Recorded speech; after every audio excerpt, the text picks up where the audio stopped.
مقتل کو سجائے جا کر، یعنی سید الشہداء کے پاس جو آیا اس نے مقاتل کو سجایا ہے اور اس جگہ پر لے کے گیا اور اس مقام پر لے کے گیا، اور جب سب کچھ اپنے وقت کے امام کو دے دی تو پھر مومن اس مقام پہ چلا جاتا ہے کہ اس کو پھر دنیا کی کوئی چیز ہلا نہیں سکتی، چاہے وہ ظاہری مشکلات ہوں، چاہے وہ باطنی مشکلات ہوں، چاہے وہ دنیا کی بڑی بڑی طاقتیں ہوں، وہ اس کو ہلا نہیں سکتی۔ تو اصل ہدف یہی ہے کہ ہم خدا کا شکر کریں کہ خدا ہمیں توفیق دی اور بہرحال آگے بھی دیتا رہے، اور اس نعمت کا تشکر کریں، شکر کریں اور آگے کی طرف بڑھیں، دیکھیں کہ ہم بہرحال کیا کر سکتے ہیں۔ تو بہرحال اسی عنوان سے جتنی بہرحال توفیق ہوئی، جو نوکری کوشش کی، آج کی رات ہے، بہرحال کل کی رات ہے، جو اغرائز آپ کے اذان عالی میں منتقل کی ہے، اس میں یہی تھا کہ ہم سب سے پہلے ان ہستیوں تک پہنچنے کی کوشش کریں کہ جو کائنات کو چلا رہی ہیں، کائنات جن کے قبضے میں ہے، کائنات کا اختیار جسے پروردگار نے دیا ہے، اور اپنے آپ کو تھوڑا اپلفٹ کریں، عام آدمی نہ سمجھیں، تھوڑا سا اوپر لے کر آئیں۔ اس میں ظاہر ہے اپنی اصلاح ضروری ہے، عبادت ضروری ہے، اپنے اطراف میں دیکھنا ضروری ہے، اور جب انسان اس مقام پر پہنچ جائے تو پھر اسے دیکھنا چاہیے کہ کون سی چیز رکاوٹ ہے، رکاوٹ باطنی ہے، رکاوٹ ظاہری ہے، ان سب رکاوٹوں کو ہٹانا پڑے گا۔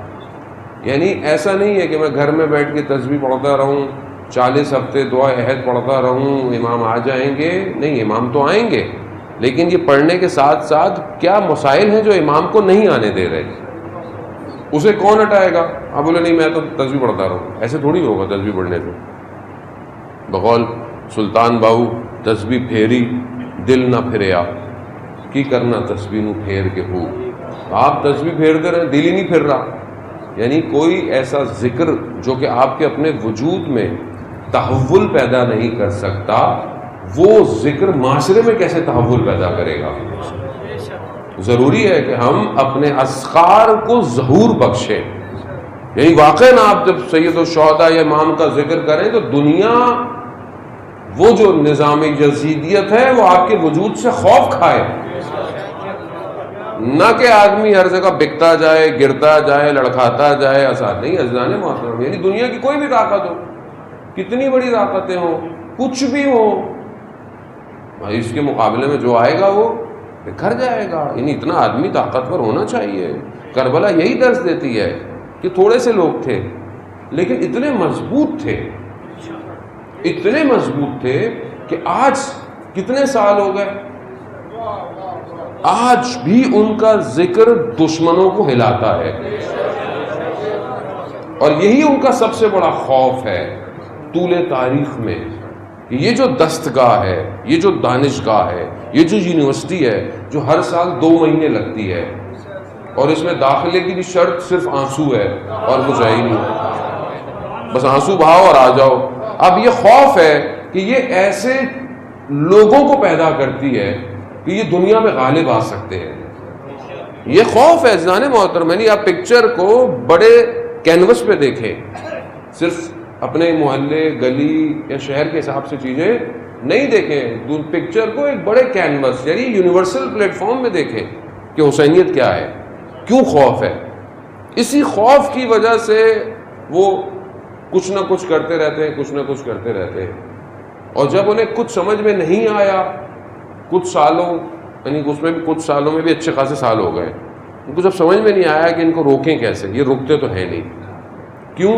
کیونکہ یہ جو تشیع ہے یہ ایک پرندہ ہے جس کے 2 پر ہیں، ایک جو ہے وہ سرخ رنگ کا جو حسینیت اور شہادت کا ہے، تو اب ان کو جتنا مارو یہ اتنا سرخ ہوتا ہے، اس کی پرواز جو ہے وہ اور اونچی چلی جاتی ہے، ان کو مرنے کا خوف ہی نہیں ہے۔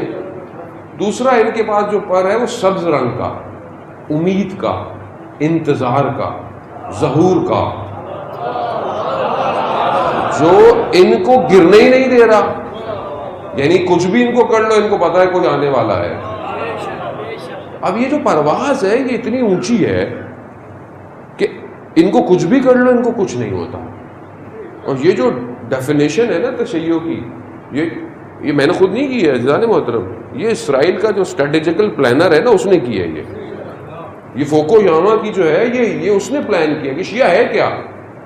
جب انہوں نے انقلاب کو دیکھا، ریولوشن کو، تو انہوں نے بولا کہ یہ کون ہے، یہ کون سا انقلاب ہے. تو اس نے تصویر کھینچی ہے اس کی کہ ان کے یہ دو پر ہیں، ان کو نہیں روک سکتے ہم، اور اس پرندے کو اگر روکنا ہے پر تو کاٹ ہی نہیں سکتے اس کے، یہ تو اور پرواز کرتا ہے. تو کہا پھر اس کو سینے پہ تیر مارو. تو کہا مگر اس نے سینے پہ ایک ذرہ پہنی ہوئی ہے. وہ کہا وہ نظام مرجیت ہے.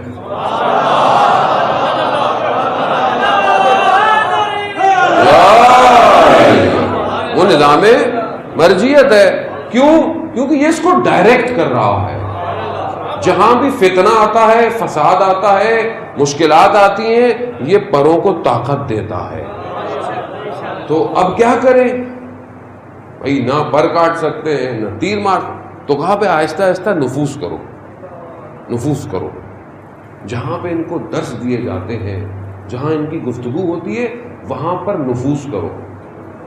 وہاں لوگوں کو لے کر آؤ ان کے داخل، ان کے ساتھ کھڑا کرو، کالے کپڑے پہناؤ، علی علی کرواؤ. جب ان کو اعتماد ہو جائے پھر ان کو کہو کہ اپنا کام کریں. بس میں نے یہ بہت سالوں کا خلاصہ آپ کی خدمت میں پیش کر دیا ہے. یہ ہے، یہ جو آج آپ کو رفٹ نظر آ رہی ہے نا، یہ جو بیٹھے ہوئے مجتہد ایسے، علماء ایسے، یعنی آپ خود سوچیں کہ یہ معاملہ یہ ان کا تھوڑی ہے. ان کو اپنی گلی کا نہیں پتا گلی میں کیا ہو رہا ہے. یہ معاملہ کہیں اور سے چل رہا ہے.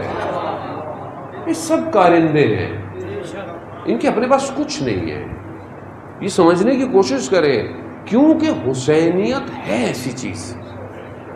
بھائی یزید نے اتنی طاقت لگائی کہ اس کو ختم کرے. ایک خطبے نے تباہ کر دیا. ایک خطبے نے یزید کے ساری یعنی مجبور ہو گیا وہ. ایک حضرت سیدہ زینب سلام اللہ علیہ کا، ایک امام سجاد علیہ السلام صلی اللہ علیہ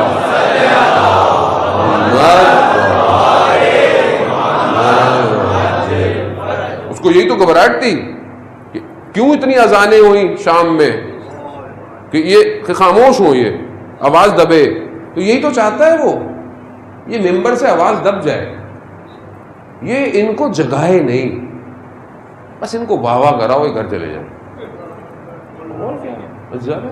مگر مولا کے فضائل کو تو ہم جتنے بھی بیان کریں وہ کم ہے. کہ جس کے لیے خود رسول یہ فرما رہے ہوں کہ علی اللہ کو میرے اور آپ کے سوا کوئی نہیں جانتا، مجھے آپ کے اور اللہ کے سوا کوئی نہیں جانتا، اور علی آپ کو میرے اور اللہ کے سوا کوئی نہیں جانتا. تو اب آپ جتنے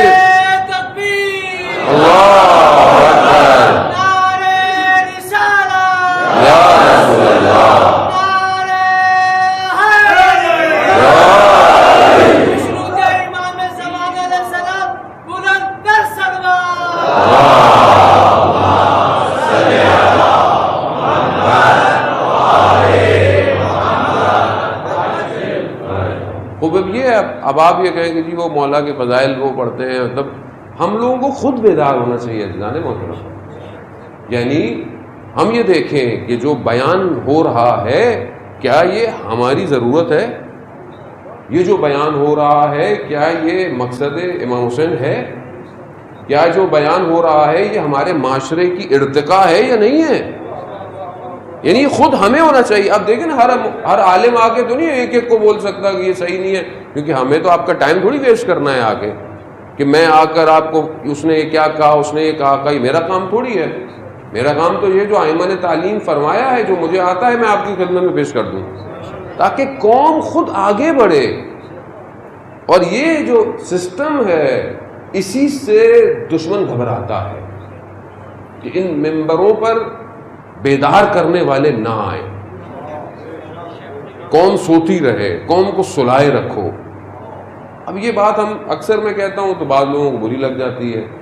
بولوں گے بھائی بات حقیقت یہی ہے کہ ہم کب تک آیت اللہ بہبانی فرماتے ہیں آیت اللہ شمس الدین نقل کرتے ہیں بات ان سے آیت اللہ بہبہانی سے کہ میں اکثر یہ خدا کی بارگاہ میں ایک عجیب سا گلا، پروردگار اتنے لوگ ہیں، امام زمانہ آتے کیوں نہیں ہیں؟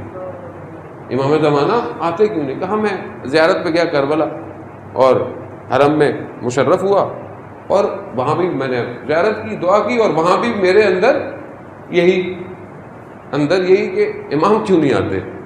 کہتا ہے امام نے تشرف کر دیا، وقت کے امام نے تشرف کر دیا، آ گئے مجھے، اور اچانک سے میرے آگے سے پردے ہٹائے سارے، جو لوگ حرم میں کھڑے ہوئے تھے دعائیں کر رہے تھے، پردہ ہٹا دیا۔ اب دعائیں کیا ہو رہی ہے؟ ارے حرم میں سید الشہداء میں لوگ کھڑے ہوئے ہیں، اب شخص تو دیکھے کہ اتنے سارے تو ہیں، 300 1300 پتہ نہیں کم ہے، یہ تو لاکھوں۔ تو جب پردہ ہٹا تو دیکھا کہ کوئی شخص یہ دعا مانگ رہا ہے مولا مجھے اولاد دے دے، کوئی شخص یہ دعا مانگ رہا ہے مولا مجھے نوکری دے دے، کوئی مجھے شادی کرا دے، کوئی میرے گھر ہو جائے۔ یہ دعا ہے حتیٰ قبے کے نیچے جہاں دعا مستجاب ہوتی ہے۔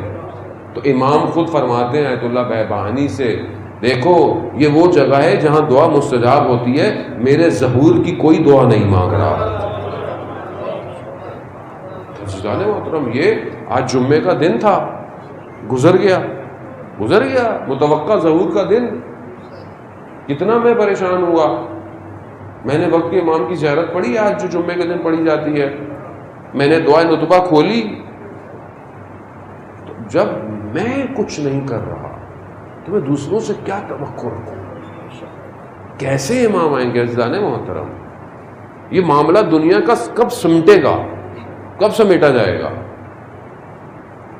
یا ہم بھی بس ایسے ٹھیک ہے نارمل زندگی گزاریں اور گھر چلے جائیں، لیکن کربلا یہ درس تھوڑی دیتی ہے کہ تم گھر چلے جاؤ۔ کربلا تو کہتی ہے آؤ، جاؤ گے نہیں یہاں سے، یہاں پہ جو آیا ہے وہ اپنے بدنوں کو دفنانے آیا ہے۔ زندہ ہم رکھیں گے، وہ کہتے ہیں تمہیں ایسا رکھیں گے کہ دنیا یاد رکھے گی، لیکن آؤ تو صحیح، اپنے وجود کو لے کر آؤ امام کے پاس۔